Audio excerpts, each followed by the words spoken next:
Welcome to the Maxwell Leadership Executive Podcast, where our goal is to help you increase your reputation as a leader, increase your ability to influence others, and increase your ability to fully engage your team to deliver remarkable results.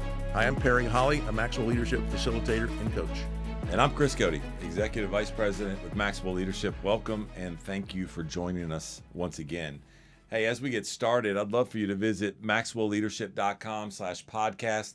There you can learn a little bit more about the 5 levels of leadership, which is really our core foundation of helping organizations not only develop their leaders, but enhance their culture and create a common language for what leadership looks like inside their organization. So we'd love for you to learn more about that. Or you can download the learner guide, or if you have a question for Perry and I, we'd love for you to leave that there. Well, today's topic is titled An Intentional Leader's Guide to Influence. And if you want to become someone who can positively influence other people, you really need to develop qualities around that, qualities of integrity, and then live them out every day. And make sure, you know, the way that you are leading, the way that you are talking is how you're living that out. And the key here is those don't happen by accident. They're learned. You may have an intrinsic, maybe some core to some of those competences or qualities, but you really got to live them out and you got to develop them. And in order to do that, it takes intentionality. And so, Perry, just talk to us a little bit about the title today and where we're going on this content. Yeah, so we have a piece of content based on a book that John wrote some years ago called Developing the Leader Within You. And of course, we believe leadership is influence, nothing more, nothing less. So you're really developing the influence that you have with others. I was doing on a group call around this topic of developing the leader within you, and noticed that the idea of what is influence, how do you gain it, how do people see you as a person of influence? How does that happen? And it really is this word intentional. There are intentional things we need to do. We have a couple other podcasts where we've talked about some practical ways to build influence. I really like this lesson on looking at some really the mindset. I love John's title, the leader within you. Is that how do you develop these attributes in you? Love it. Well, when John teaches the intentionality of influence, he shares a handful of ideas that can make your intentional efforts pay off. And so Perry and I are just going to kind of bounce back and forth with a couple of these ideas and share them with you as we get started. The first one is model consistency of character. I think when you do this, it builds trust, which we talk about, you know, trust being the currency to all influence and leadership. I think you create a stable environment as a leader. And you may say, well, how do I go about doing this? Which is a fair question. But I think as leaders then, if you have, you know, clear values and principles, reliable decision-making. I can think back to some leaders that I've had where their decision-making was not reliable. Not saying it's here, but previously that has been the case. I think if you have emotional stability, we talk about EQ a lot as leaders. And just remember that as we talk about this consistency of character, consistency doesn't necessarily mean that it's just rigid. It's really about having stability, reliability, and trustworthiness that allows you to be able to do that. I love that. No key word is consistency of character. Yeah. You know, we work with a lot of leaders, and I don't know that I have one that I think is trying not to uphold the highest character. Right. We tend to, if you're in leadership, you are tending to. You're not trying to deceive or hurt. You're trying to uphold the highest of character. What I have noticed, though, when it comes to consistency, and this is true. This was true for me for a number of years. Was, are you the same person? Are you the same character in every situation you're in? At home, at work, on the golf course, at the gym, in the workplace, at the church, in the neighborhood. Yeah. Are you the same person? And I know, speaking from my past, it was I can be 2 different people, 3 different people, depending on who I'm with. That is not consistency of character. Yeah. And so one of the big learnings I had to make was determine who you are. What is the character you want to live to? And then be that. And don't apologize for it. Don't protect, you know, this group from it and not that group. Are you consistent in how you walk things out? And is your talk consistent in every constituency that you're hanging with today? We do this values card exercise, and you just made me think about 8 out of 10 times they're like, now, are we doing this for the values here at work or at home? Yeah. And we're like, it shouldn't You be. have different values? You have different values. And so it just made me think about that. And so getting into the place where you're consistent no matter where you are, I think is key. And number 2 is another one you think, well, yeah, but I want to hear what you think about this, though. It says, employ honest communication. Employ honest communication. I thought, well, I don't know a lot of people that are trying to be dishonest about their communication, but this is not what we're talking about here. You think about a person of influence. Has that consistency of character. They speak in a way that is very clear. That is, we talk about clear as kind. They don't shield you from stuff. They don't protect you. They don't give you just what you need to know. They don't hold back. They are very honest, open, and consistent again in their communication. And you can generally tell that when they're talking, you're getting the straight scoop. Yeah. There's nothing you have to read between the lines. You don't have to figure out what do they mean, no innuendo, those types of things. It is developing an honesty of my communication, direct. I think different levels of leadership, at times as leaders, you will have communication that you can't share at the moment. However, if that's the case, be honest about that, right? Like to your point, they can sense that. You and I can sense it. Everybody that's listening can sense it when someone's communicating to them and they're like, I don't think I'm getting the whole story. Like there's something behind there. And so I love that as being the next one that you brought up. Well, the third one is value transparency. Speaking of communication, feeding right off what you just talked about, man, be open and honest with your communication. Encourage feedback both ways. Be transparent with what you're thinking. Allow your team and those that you influence to do the same thing. Address mistakes and failures. I put this one down there because, everybody knows when you make a mistake. And there's failures. It's okay to be transparent about it, and encourage that in your team and lead by example by doing that.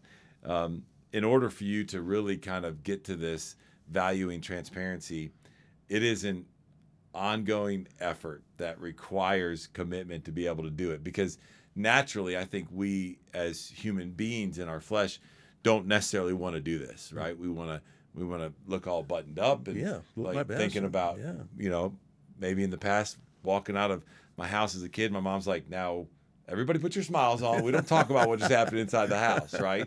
And we should value transparency, not necessarily that. I love your direction on a bit about vulnerability is that don't hide your mistakes and faults. That it leads to you looking perfect, and nobody really likes perfect. You're much more relatable if you're real, and you value that transparency. Often the example I give when I teach about this is that we tend to, and social media does this a lot. You're seeing the Perry front stage act, and there's a curtain drawn behind me, and all you can see is what I want you to see. The transparency of my life is I open the curtain, and you see the backstage act, which can be a little bit disastrous, chaotic, out of control sometimes.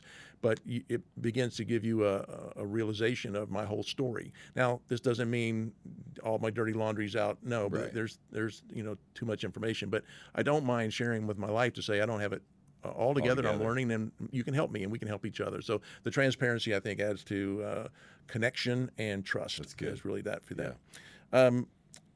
This one kind of leads into this next one, exemplify humility.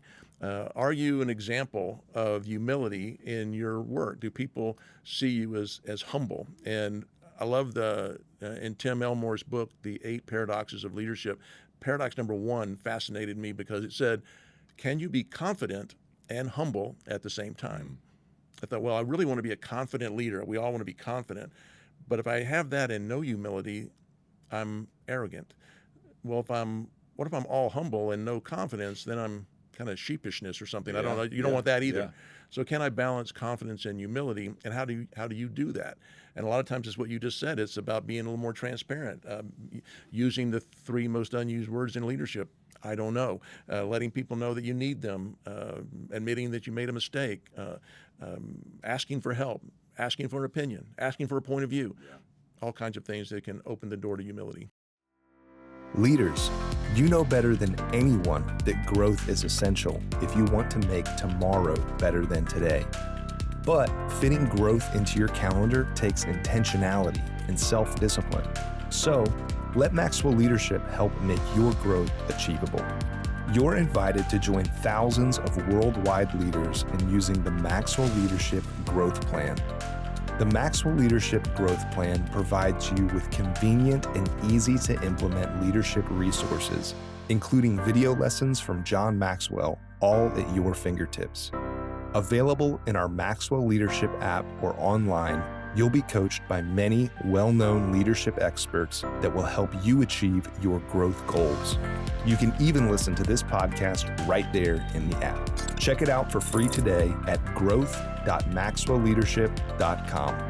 That's growth.maxwellleadership.com. I know we've talked about those 3 words before. I don't know. I was thinking when you just said that completely went out of my mind. And I thought, I am sorry. That's probably those. But that, like, even just thinking about where you're at with humility, and because if my wife is listening, she'd be like, "That's absolutely 3 words that Chris doesn't say enough, right?" And so I didn't even think about that. That's you just really said good. that came to my mind because I think that shows humility.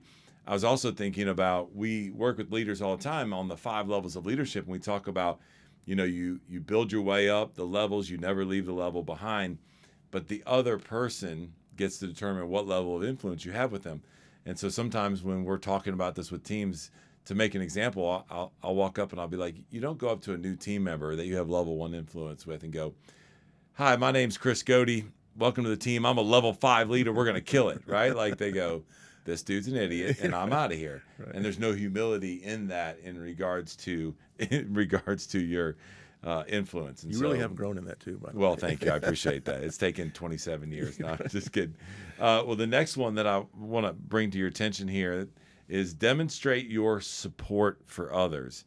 I think when you do this as a leader, you foster a positive, a productive environment in the team, and in that individual, it helps empower them. How do you go about doing this? Man, you've got to be an active listener. We hear this a lot as well. I think communication is always a competency we hear about when we're working with teams, but we also hear that, man, he or she just doesn't listen. And I think if we can really become good active listeners, I think we'll have support for other people. I think the other thing around this is I try to view my leadership or my influence as removing obstacles and barriers for people in order to support what they're there to do, what they're called to do, what they're gifted to do. And I think when you do that, then it demonstrates that you're supporting others on that team, and it will be it'll help your influence with them. Yeah, key word for me there is others, and you just gave a great example. You are good at this, removing obstacles, barriers, clearing the way for the team to be effective, and that is an others-oriented mindset. And this demonstrating support for others, not trying to get others to demonstrate their support for you. Yeah. And so I want to move away from a self-centered mindset to an others orientation. And when leaders have an others orientation, people know it. And when we talk about, do you, the people on your team, know you're for them, or are you looking for something from them? And I thought, if I'm demonstrating support for you, I have my antennae up looking to say, what do you need? What's in the way? What are the barriers? This is what you're so great at, saying, who do I need? I think you helped me yesterday. I had a question, wasn't trying to give you an assignment, but you said, no, I can get that real quick. And I said, no, I got it. This should be not an obstacle. This should be out of the way for everybody. So let me do that. That's an others-oriented mentality, and it really demonstrated your support for me, and you do that really well. Another one was about, seems simple, fulfill your promises. But and I'm going to tell you what I've learned about this recently was it's generally not the big, hairy, audacious promise that you say, I'm going to, like you just did yesterday, let me get that out of your way for you. It would have been easy for you to, I'll do that later. It's so simple, so easy. But you didn't. You took care of it right in the moment, and you fulfilled your promise. What I've learned about me is that one way I can break trust with others and lose influence is I'm on a call. Somebody says, man, I love that chart. Could you send me that chart? Of course, it's a no-brainer. I just say no-brainer. Yeah, glad to. And then a call ends, and then what I do, I go to the next call or move on to the next thing, and I don't do it. And while to me it's a tiny little chart, it's a chart. To them, it was a promise made that they are tracking viciously to say, Perry never sent me that. Yeah. I have to ask 3 times. Every time I want something from Perry, I said, you know what? I'm changing. Got a little multicolored pen I see you're using. It was, if I make a commitment I make a promise in a call, in a face-to-face, in a conference room. I change colors of my pen and I write in my notes. That's great. In red, I just made a commitment. So I write that in. So at the end of the day or at the lunch break or whatever I do, I look at anything in red. That's really good. I need to fulfill that because that is looking like a promise to other people. And it seems so small to me, I just overlooked it. But it's not small to them. And if you want to continue to have influence and trust, do the small things really well. Yeah, I love that you developed a system and a process to help yourself with that, because we all get busy and we do make promises and then just accidentally it just falls through the crack and we forget about it. So I love that you have a system that you have set up to be able to do that. The other thing I was thinking about when you were talking about this is making sure that we don't say yes to everything, because I have a bad habit to do that. You know, we talk about being a recovering people pleaser. And so be careful what you promise. Yeah. And so, you know, if it's something that maybe you're not going to have time for in the moment, I'd rather you say, I'm not sure I'm going to be able to do that, you know, or no, I can't do that, versus saying yes and then not doing it, to your point. Not saying you would say no to somebody that asks for a chart, but I know that sometimes I'm like, yeah. And that gets me in trouble because then I don't fulfill those promises. So, same thing. Well, number 7, embrace an attitude of service. This, what jumps out to me here is you're just really focusing on others. Again, going to another content piece that you've helped develop with us, which is Ascend to Servant Leadership. And that's really what it's all about. And it's not subservient, right? It's about having the focus on others. Talk just a little bit about just that course and the impact that it's had on you and some of the key points developed out of that. Because I think that's another great day of training for teams that really helps them with servant leadership. Yeah, people say, I like the idea of servant leadership, but could you call it something else because it seems weak? Yeah. And I just tell them it is the hardest thing you've ever done. It is becoming a warrior for your people. It is having this, as it says here, an attitude of service, that when I look at my team, and matter of fact, influence, we didn't mention this a lot, but influence is 360. It's up, down, and across. So it's not just down to your team, it's across to your peers. It's up to your leader, to your supervisor. So how are you having an attitude of service and putting yourself in a servant leader mindset to really serve the needs? How do I lighten the load of my leader? How do I assist and grow the people next to me? How do I remove barriers and serve the people on my team so that they have success? It really is a 360-degree attitude of service that does that. And it's the hardest thing you've ever done. Hard. People say, it seems kind of weak. It's not weak. It's complete struggle. Yeah. Simple but hard. The last one we'll put on the table was encouraging two-way communication with the people you hope to influence. I love adding this one because the higher you go in leadership, the more it seems to be my voice only. And so I love this idea of share of voice and inviting people to have a point of view, inviting my team to speak. John using phrases like, all of us is smarter than one of us, and we're not going to be successful unless everybody wants me to be. I need to have people speaking in. And am I tapping into, well, first of all, the diversity? We talk about that. Am I being inclusive of this diverse team I've put together so that we have the best chance of getting the best ideas, not just my ideas. I see one way, and I don't need you thinking like me. I need you thinking like you. So inviting that voice into what we do. I love that. I think that all of these things that we just talked about today, you're probably going, that's not earth-shattering. Well, we know that. I think the real question is kind of bringing those to light and just asking yourself, are we doing them?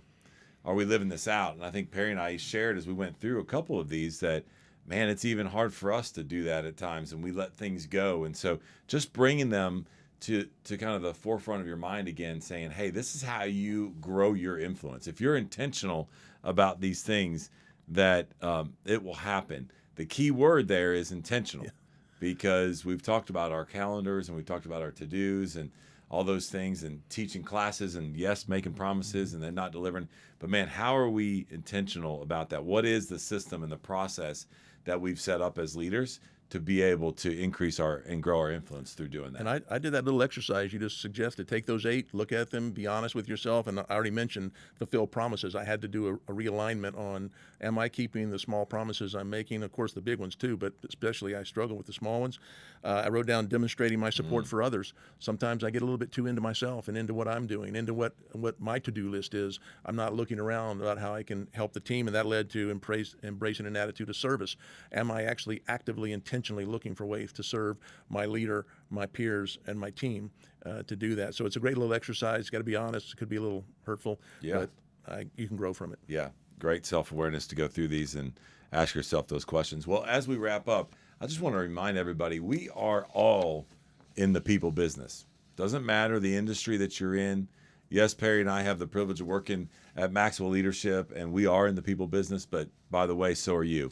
Doesn't matter what your role is, what your title is, doesn't matter the industry that you're in. We're in the people business.